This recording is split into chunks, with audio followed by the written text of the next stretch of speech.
Isa sa mga naiulat na insidente ay ang tangkang kukubin ang central office ng Iglesia ni Cristo sa Quezon City. Ang punong tanggapan na ito ay hindi lamang simbolo ng pananampalataya ng mga kaanib, kundi isa ring mahalagang bahagi ng kanilang espiritual na pamumuhay. Sa ilalim ng pamumuno ng tagapamahalang pangkalahatan na si Kapatid na Eranio G. Manalo, ang Iglesia ay hinarap ang isang makabaluhang hamon na tila pagsubok sa kanilang pananampalataya. Isang magandang araw po sa ating lahat, mga kapatid, mga kababayan. Muli, narito po ang inyong lingkod, bumabati sa inyo ng isang mapagpalang araw po sa ating lahat. Ngayon ay linggo na. Nakasamba na po ba lahat? Bago natin talakayin ang video ito, kaugnay po ito sa nakaraan nating video tungkol sa ginagawang panggigipit, pang-uusig sa Iglesia ni Cristo. Ay babati muna po ako sa ating lahat, lalong-lalo na po yung mga kapatid natin na nasa ibang bansa na nanonood sa ating munting channel. Maraming salamat po sa patuloy po ninyong pagsuporta sa ating munting channel. At mag-iingat po kayo lagi dyan, mga kapatid. Sa video pong ito ay kagaya ng aking sinabi, kaugnay ng video na ating naipakita na sa nakaraang araw tungkol sa plano di umano ng Marcos administration na napabalita. Yun ay hindi pa confirmed. Pero malamang sa malamang ay lagi namang gano'n ang sentral. Laging naka-red alert yan. Hindi lang ipinapahayag sa buong iglesia. Doon lang sila. Ang mga gwardiya lang ang nakakaalam. Sila lamang. Minsan sa loob ng isang linggo, 3 beses naka-red alert yan. Minsan, isang linggo naka-red alert. Linggo-linggo yan. Yung ganyan nilang ginagawa. Dahil noong ako po ay nagtrabaho, nag-report ako sa Central noon bilang construction worker, walang mga project. Sinabihan ako ng engineering na magwardya na lang, sasama sa mga magwardya. Kumbaga ay watchman, temporary watchman. May mga blue guard, sila ang mga blue guard. Kasama nila kami. Kaya alam ko po na ganun ang sitwasyon sa Central. Na halos linggo-linggo yan, mayroong naka-red alert. Ito na, yung video ito ay ipapakita ko po sa inyo yung tungkol sa mga nagdaang pangyayari noong panahon ng babaeng presidente sa Pilipinas, si President Corazon Aquino. Noong panahon po niya, nagplano sila na sakupin ng sentral. Sapagkat ng panahon na iyon, ang pamahalaan natin noon ay napapasa ilalim sa Katolisismo. Buhay pa noon yung cardinal nila, Cardinal Sin. Parang Katoliko noon ang naghahari. Ginagamit ang pamahalaan. At talagang nilusob ang sentral noon. Sa video po ito, maliliwanagan po kayo. Papakita po natin sa inyo yung naganap noon. Kung paano nanindigan ang pamamahala ng kapatid na Eranio G. Manalo noong panahon na iyon sa ganitong mga sitwasyon. Mga kapatid, ano man ang mangyari, Iglesia ni Cristo tayo, sa mamatay, sa mabuhay. Maninindigan tayong Iglesia ni Cristo kasama ng ating sambahayan. Ano man ang mangyari sa buhay, ano mang pagsubok, bang hawak tayo. Ito na po, panoorin po natin. Sa kasaysayan ng Pilipinas, ang politika at relihiyon ay madalas na nagtatagpo sa mga kontrobersyal na pangyayari. Isa sa mga naiulat na insidente ay ang tangkang kukubin ang Central Office ng Iglesia ni Cristo sa Quezon City. Ang pulong tanggapan na ito ay hindi lamang simbolo ng pananampalataya ng mga kaanib, kundi isa ring mahalagang bahagi ng kanilang espiritual na pamumuhay. Sa ilalim ng pamumuno ng tagapamahalang pangkalahatan na si Kapatid na Eranio G. Manalo, ang iglesia ay hinarap ang isang makabaluhang hamon na tila pagsubok sa kanilang pananampalataya. Noong dekada 80, kasagsagan ng tensyon sa politika. Matapos ang pagbagsak ng Administrasyong Marcos, lumitaw ang mga ulat ukol sa balak na agawin ang templo sentral ng Iglesia ni Cristo. Ang administrasyon ni Cory Aquino na aktibong sinusuportahan ng simbahang Katolika. Ayon sa ulat, ang balak ay ang kukubin ang Central Office ng Iglesia ni Cristo sa Quezon City at gawin itong bagong Malacanang. Ang templo naman ng Iglesia ni Cristo na itinuturing na banal na lugar ng pagsamba ng mga kaanib ay di umano'y pinagnanasaan nilang gawing isang basilika para sa kanilang relihiyon. Ang ganitong plano ay isang napakalaking banta sa kalayaan ng pananampalataya at isang malinaw na hakbang na maaaring magresulta sa tensyon sa pagitan ng gobyerno at ng iglesia. Subalit hindi nagtagumpay ang anumang tangka laban sa Iglesia ni Cristo. Sa halip, nakita ng marami ang matatag na paninindigan ng iglesia sa harap ng mga banta. Ang plano umano'y pinangunahan ng mga alagad ng simbahang Katolika, kabilang si Jaime Cardinal Sin, na kilalang tagapagtaguyod ng People Power Revolution. Ang kontrobersya ay nag-ugat sa alitan sa pagitan ng Iglesia ni Cristo at ng mga puwersang sumusuporta sa administrasyon ni Cory Aquino. Ang Iglesia ni Cristo ay nanatiling neutral o minsan ay kritikal. Sa administrasyon ni Cory Aquino ay tinitingnan ng ilang panig bilang banta sa mga layunin ng gobyerno. Sa pamumuno ni dating General Rodolfo Biazon na may suporta mula kay Jaime Cardinal Sin upang kukubin ang Central Office ng Iglesia ni Cristo, ang balak na ito ay itinuturing na isang hakbang upang ipakita ang kapangyarihan ng pamahalaan laban sa isang organisasyon na may malaking impluwensya at bilang ng mga kaanib.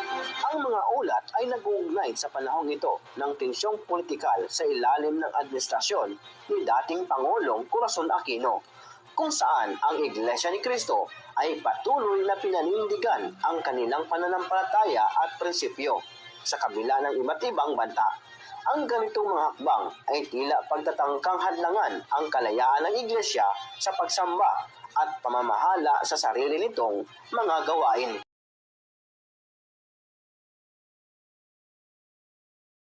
Sa ilalim ng matibay na pamamahala ni Kapatid na Eranio G. Manalo, hindi natakot ang iglesia. Ang mga kapatid na tagapagbantay at mga security personnel ng iglesia ay nagpakita ng tapang at kahandaan, hindi lamang bilang tagapagtanggol ng sentral, kundi bilang tagapangalaga ng pananampalataya. Sa oras ng banta, nagtulungan ang mga kapatid, mga sibilyan man o sundalo, upang tiyaking ligtas ang lugar. Pagkatapos ng dramatikong tagpong iyon, isang tahimik ngunit makapangyarihang mensahe ang naiparating sa lahat.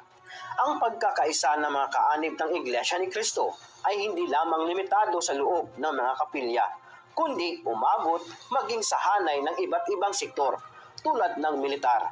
Ang pagkakatuklas ng mga sundalo na ang kanilang kinakalaban ay kapwa nila kaanib ay nagresulta ng isang di inaasahang pagbabagong loob.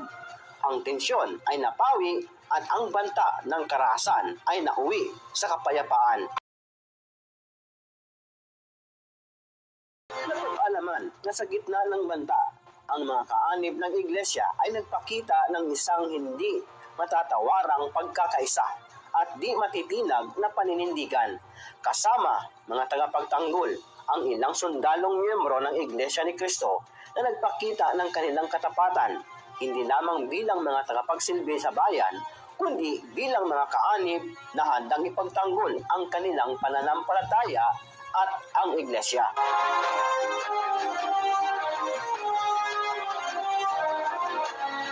May isang mahalagang tagpo ang naiulat. Ang mga sundalong di umano'y lulusob ay napaligiran ng mga kaanib ng iglesia na tahimik ngunit matapang na nakaposisyon sa kanilang likuran. Hindi nila inaasahan na ang mismong hanay ng mga sundalo ay mga kaanib ng iglesia na nakahandang tiyakin ang kaligtasan ng Central Office. Sa bawat galaw, naroon ang kahandaan ng iglesia na ipagtanggol ang kanilang pananampalataya habang nanatiling mapayapa, mahinahon at ganap na nagtitiwala sa Diyos.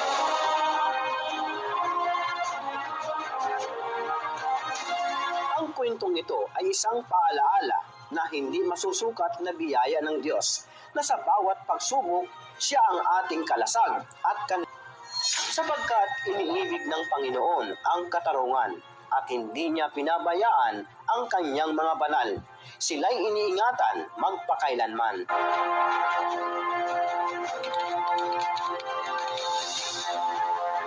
Si KRD ay naging huwaran ng hindi matitinag na lakas ng loob at pananampalataya. Isang leader na buong tapang na humarap sa anumang banta laban sa Iglesia ni Cristo. Hindi siya kailanman natakot sapagkat naniniwala siya ng buong puso na ang Diyos ang tunay na tagapag-ingat ng kanyang bayan. Ang bawat hakbang at desisyon niya ay nag-ugat sa malalim na tiwala sa pangako ng Diyos na protektahan ang kanyang mga lingkod, gaano man kalaki ang hamon na kanilang kinakaharap.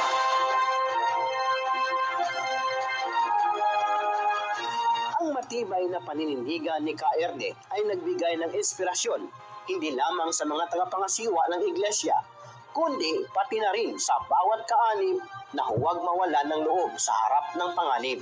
Sa halip na panghinaan, ang mga kapatid ay nagkaisa sa pananalangin at pagkilos, laging umaasa at nagtitiwala na ang Diyos ang kanilang kanlungan at kalasag. Sa kabila ng mga pagsubok, ang iglesia ay nanatiling matatag, hindi dahil sa lakas ng kanilang kamay, kundi dahil sa kanilang pananalig na ang Diyos ay laging nasa kanilang panig. Ay, nako. Huwag naman sanang itulot ng Ama na muling mangyari ang senaryo na iyon. Ang alam ko nung panahon na yun, kukunti pa lang ang mga building sa palibot ng sentral. Kukunti pa lang ang mga taong padaan-daan sa harapan, mga sasakyan. Kasi bata pa ako noon, panahon ni Cory. Elementary pa lang ako noon. Pero ngayon, ang daming nakapalibot sa compound, sa sentral. Naglalaki ang building, ang daming mga sasakyan, ang daming tao. 24 oras. At saka bakit naman itatago ng Iglesia ni Cristo si Bato kung totoo yung sinasabi nila? Eh hindi naman kapatid yun. Yun nga pamilya ng kay Eduardo noong nagkasala sila, nagkamali. Tiniwalag, pinaalis sa compound, hindi tinago. Bakit kukupkupin? Bakit kukupkupin ng ang Iglesia ni Cristo, ang isang taong hindi kaanib sa Iglesia ni Cristo? Totoo yung sinasabi nila na kaya daw lulusubin ang sentral ngayon dahil nandun daw si Bato, na mayroon daw silang ipapalabas di umano na mga saksi na may nakakita daw.